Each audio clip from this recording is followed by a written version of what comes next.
Alright guys, so I got my glasses on so I can appear smart.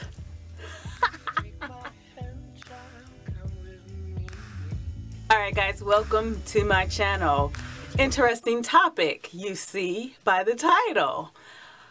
Advice coming from a college professor, a college teacher. Let me give you a little bit of background while I take these glasses off because the lights and the glare.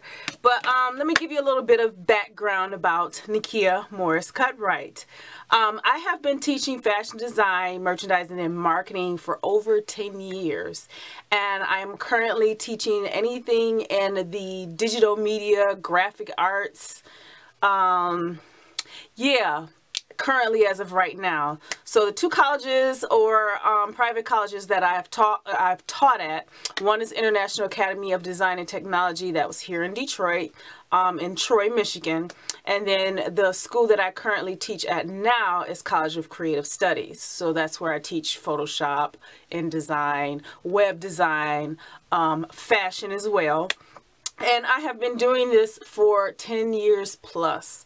I have a lot of experience in the fashion background and as well as with digital media and social media, as you guys can tell. And I wanted to give you guys that are starting off college, which can also help for those of you who are in high school, some tips, some things that I think you guys should know coming from your professor's point of view. So I kind of had to write them down on my tablet, and I guess let's get started. Read your syllabus. For those of you who have been my student before, that is one of the biggest things that teachers are very concerned that you read the syllabus. To me, your syllabus is a contract between you and your professor that is saying, these are the things that I must teach you that is going to help you with whatever profession or whatever field of study that you're going into, so that you can get a job and can actually perform with competence. So your syllabus, read it. Pay attention to your syllabus. Yeah. This tip is called no disclaimer. What I mean by that, I was a student once. Yeah. Don't give your teachers, professors, anyone a disclaimer. Do not give them any reason or excuse to think that you cannot handle what is necessarily needed to be done to complete the class. I'll give you some examples. I have to work, I work all night, and I don't go to bed until like 3 o'clock in the morning, and then I get up and I don't have time to do my homework. So now you're giving your teacher a reason to view you a certain way that you probably didn't want them to think of you in the first place. So don't give disclaimers, don't give excuses, don't give reasons why you couldn't get your homework in, don't give reasons of why you can't read something. Just do it. And if you couldn't do it, keep your mouth closed. Don't give your teachers or your professors a reason to think less of you, because it's human nature. Once you do that, you have set the tone of how that professor is going to view you. I hope that made sense.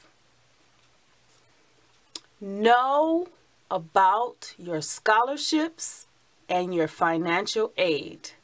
Be aware of the promissory notes that you are signing, as well as your parents are signing. Be aware of the payback. Be aware of where you're getting your grants from and which ones are loans. Be aware of the money that you get from any governmental assistance. Even if you are getting a scholarship that's giving you a full ride through college or whatever, be aware. Keep receipts, keep promissory notes, keep those things, because it will catch up with you if you don't know anything about it. It'll catch up with you. Trust me, I know, and I'm a teacher. Being a student, especially a college student, books can be very expensive, and I'm just going to be so real with you. Most of the books that you guys are going to be purchasing you won't even be using them anytime soon. The only books that I still have are a lot of my fashion books on pattern making and draping. You know, your core books that you need. Graphic design books on how to use certain software. But a lot of the times for your general education classes, and we call them gen eds, those books are normally in libraries, public libraries or your university or school library. Check them out first. And I'll put a link down below to a site I believe that you can rent them electronically so that you can have them on your tablet or on your computer or your cell phone, whatever.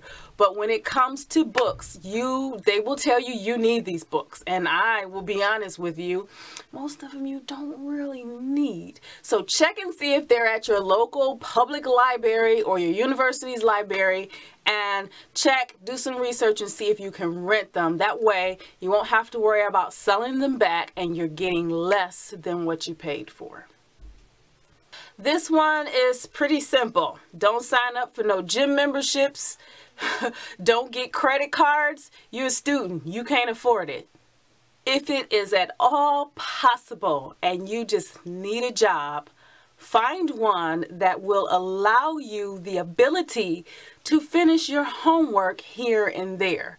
I got a job at a library, and I had that job overnight, like midnight shift.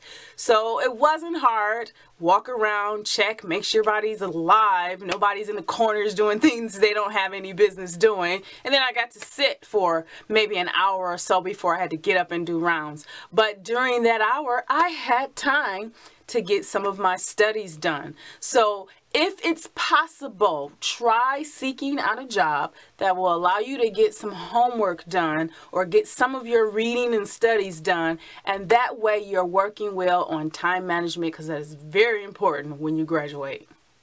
Right, gonna have to put my glasses on for this one because this is important. Don't have a significant other while you're in college. Don't have a significant other when you're in high school. You don't have time. It's unnecessary. It's an emotional roller coaster that, let's just be real, you don't have time for and you're not ready for.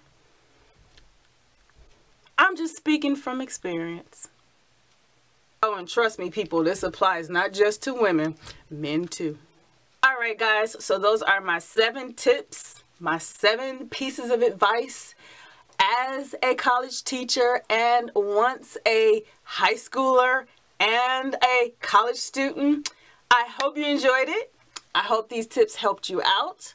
And I am going to put some more links down in the description box for those of you who are well beyond the years of high school and college, but you have family members that are going to college or that are in high school, whether it's their freshman year all the way to their senior year, and they're getting ready for college. I'll put some links down below. I think you will like them. They are more advice, more help on how to handle things like let's say, for example, I can't stay in school. How do I deal with it? How do I deal with stress? How do I get my homework done? How do I get better grades? All of these different things that we may not realize as stress to them, there is some help for them. So along with these 7 tips, I'm going to put that down in the description box to help those of you out. And I love you guys. I'll see you in the next video.